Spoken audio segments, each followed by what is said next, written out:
1번 질문 보겠습니다. 우리가 문학을 제대로 감상하고 이해하기 위해서는 당연히 전문을 다 읽어봐야 하지만 시험이라는 제약 때문에 작품의 일부분만 읽어볼 수밖에 없는 현실을 매우 안타깝게 생각하고 있어요. 그래도 1페이지에 수록한 전체 줄거리와 이 1번 질문에 제시한 표를 함께 살펴보면 대충 전체 내용이 어떻게 전개되는지를 이해할 수 있을 거예요. 이를 위해서 만든 질문이 1번 질문입니다. 아래의 표를 참조하여 천상계의 인물과 지상계의 인물을 대응시켜보면 이라는 질문이에요. 이 표를 보면 천상계의 인물과 지상계의 인물을 나누고 대응시킬 수 있어요. 천상계에는 태을성군이라는 인물이 있고 월궁선녀가 있죠.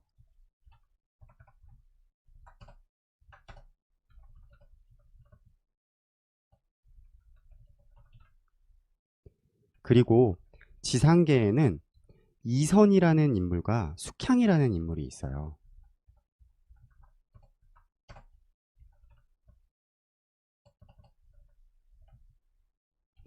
여기서 천상계는 옛사람들이 옥황상제와 신선 그리고 선녀가 살고 있다고 믿었던 신선세계로서 도교적 세계관이 지배하고 있어요.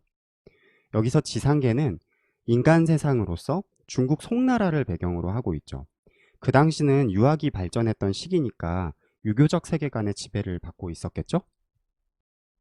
여기서 천상계의 인물인 태을성군과 월궁선녀는 죄를 지어서 그 벌로 인간 세상에 내려와 다시 태어났어요. 이를 적강이라고 하죠.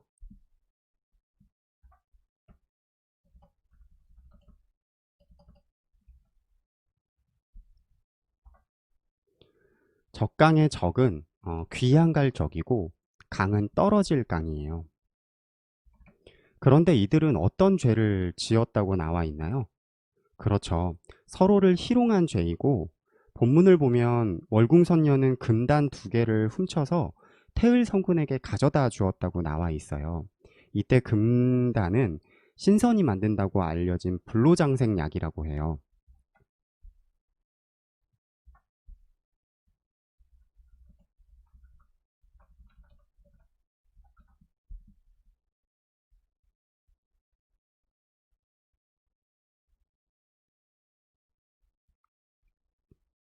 그래서 월궁선녀의 죄가 더 무겁기 때문에 지상계에서 숙향은 천한 자식의 딸로, 그보다 가벼운 죄를 지은 태을성군은 귀한 집의 아들로 태어났어요. 본문을 보면 이선은 이상서 때 귀공자로 태어나고 숙향은 상민 김전의 자식, 즉 딸로 태어나요.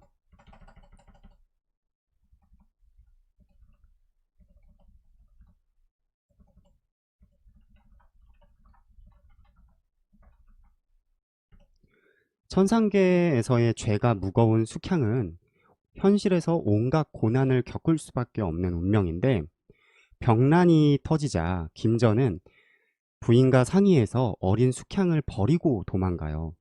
정확히는 바위 틈에 숙향을 잠시 숨겨두고 급하게 몸을 피했는데 나중에 돌아와 보니 숙향이 없었던 거죠. 그래서 숙향은 고아로 떠돌다가 장승상 댁에 들어가지만 거기서도 여종 사양의 모함으로 도망 나올 수밖에 없게 돼요. 그러다가 포진강에도 빠지고 불에 타 죽을 고비를 넘기는 등 온갖 시련에 처하지만 그때마다 초월적 존재의 도움으로 목숨을 유지하게 돼요. 정리해보면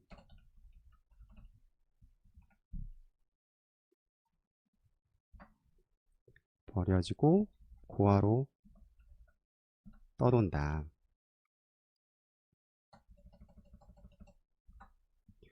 그런데 숙향은 고아로 떠돌면서 여자 혼자 다니면 위험에 처할 수도 있으니까 병자 행세를 하고 다녀요.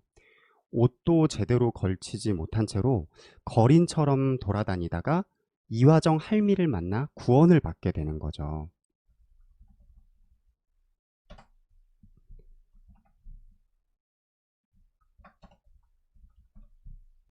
2번 질문입니다.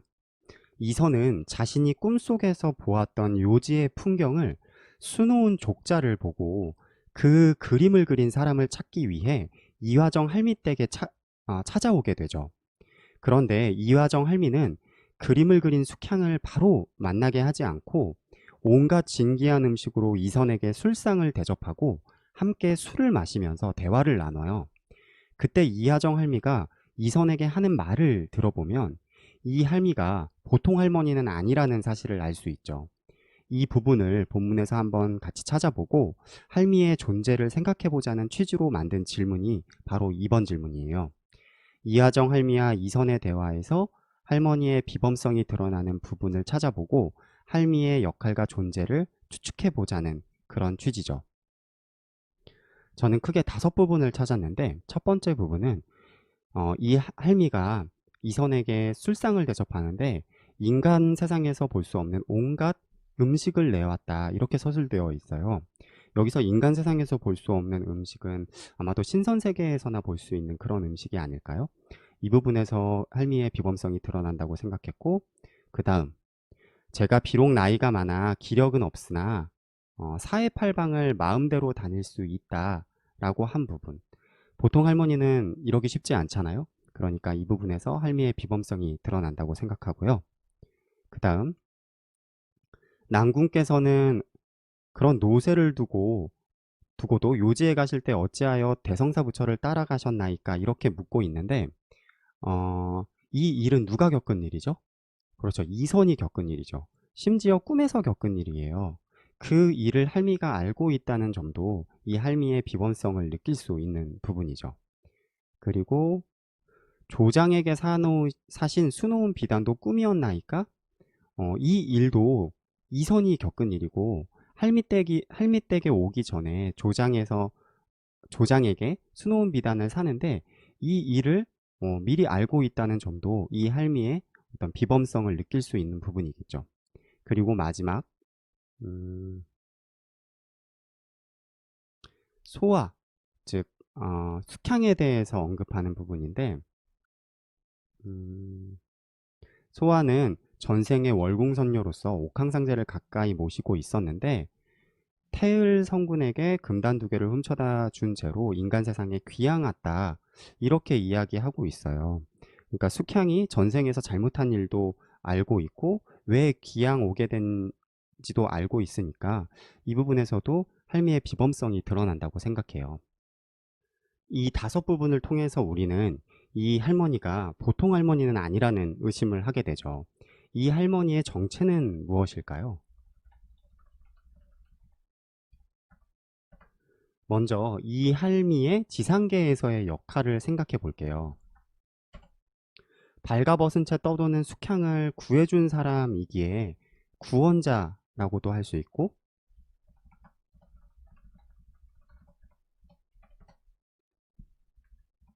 그리고 계속해서 도움을 주기 때문에 조력자라고도 할 수 있겠죠. 또한 부모처럼 돌보고 있다는 점에서 보호자라고도 할 수 있을 거예요. 이렇게 아무런 이유 없이 도움을 주는 사람은 한번 의심해 봐야겠죠? 사실 이 할미는 태을 성군이나 숙향과 마찬가지로 천상계의 인물이었어요. 천상계에서 천태산 마고 선녀였는데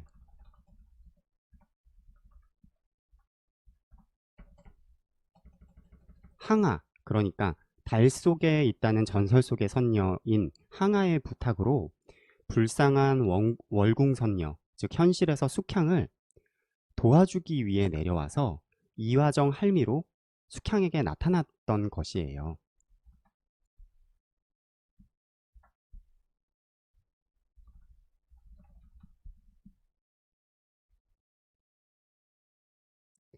그래서 이 할미의 정체는 원래 천상계의 선녀였다. 이렇게 한번 정리해 보도록 하겠습니다. 3번 질문은 소소하지만 이야기 전개상 중요한 역할을 담당하는 인물에 관한 질문이에요. 이선이 숙향의 거처에 이르는데 결정적 정보를 제공한 인물은 누구인가? 라는 질문인데요.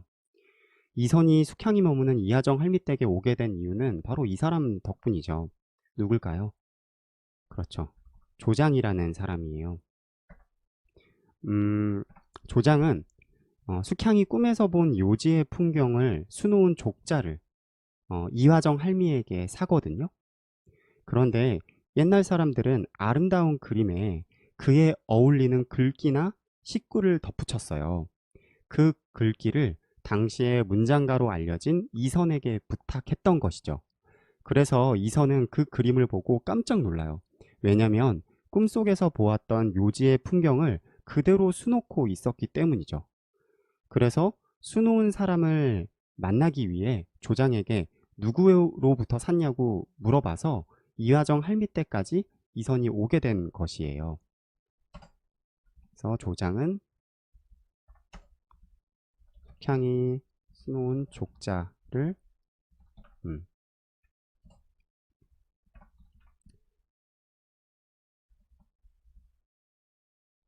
산 사람이다. 그리고 이선에게 글귀를 부탁한 사람이다. 그래서 이 족자를 누구로부터 샀는지 이선에게 알려줬기 때문에 이선은 이하정 할미 때까지 오게 된 것이다. 이렇게 정리해 봅시다. 4번 질문은 중요한 상황에서 할미가 이선과 밀당을 하고 있는 것처럼 느껴져서 만들어 본 질문입니다. 이하정 할미는 숙향을 만나러 온 이선에게 진귀한 음식을 대접하면서 숙향에 대해 알려주는 정보와 알려주지 않는 정보를 정리하고 이선이 숙향을 쉽게 만날 수 없도록 하는 이유를 생각해 보면 이라는 질문이에요. 먼저 알려주는 정보를 먼저 한번 찾아볼게요. 이 부분이죠. 할미는 이선에게 소아가 인간 세상에 내려와 상민의 자식이 되었는데 부모를 잃고 거지가 되었고 그러다가 도적의 칼을 맞아서 한 팔을 잃고 물에 빠졌다가 구제되었는데 청맹간이가 되었고 그리고 불에 대어서 다리를 절게 되고 그리고 두 귀까지 잃었다.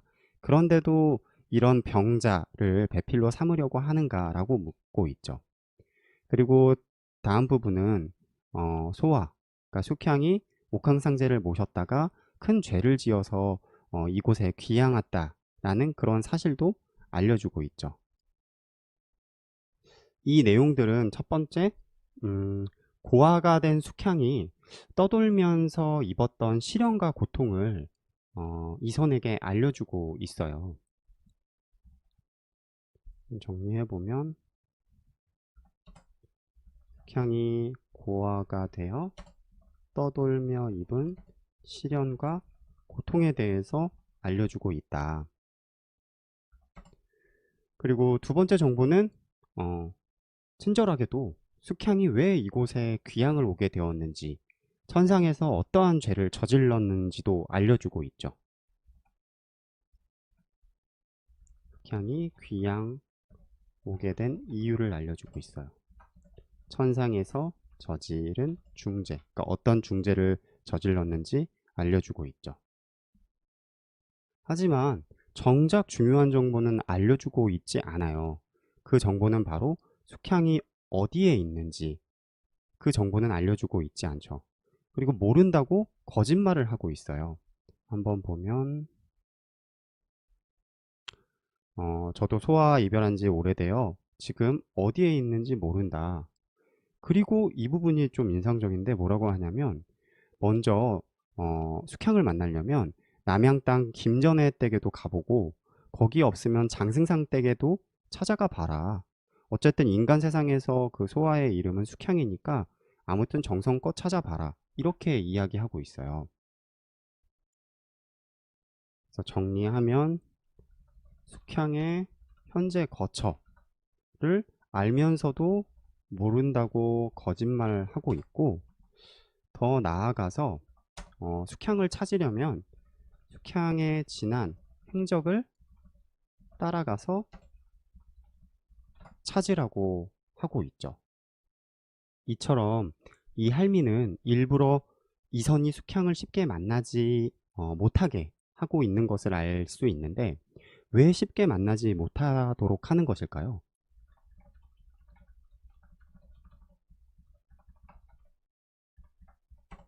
저는 숙향에 대한 이선의 결연한 의지를 확인하고 시험하기 위해서 이 할미가 이렇게 거짓말하고 있다고 생각해요.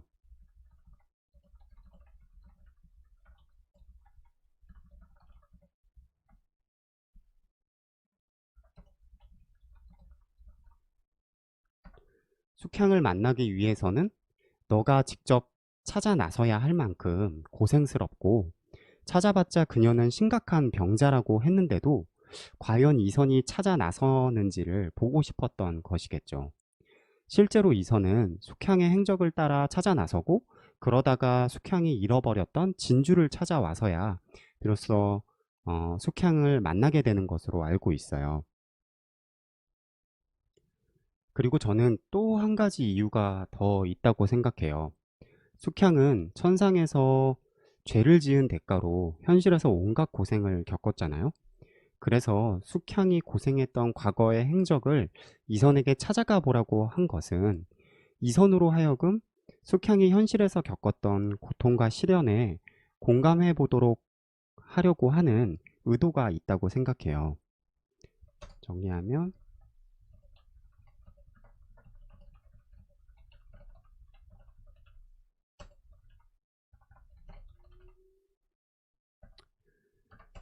결국 이 할미는 이 둘의 만남, 결합이 공고해지도록, 그러니까 단단하고 튼튼해지도록 이선에게 수고로움을 일부러 부여하고 있다고 생각해요. 쉽고 가벼운 만남은 그만큼 쉽게 헤어지는 법이니까요.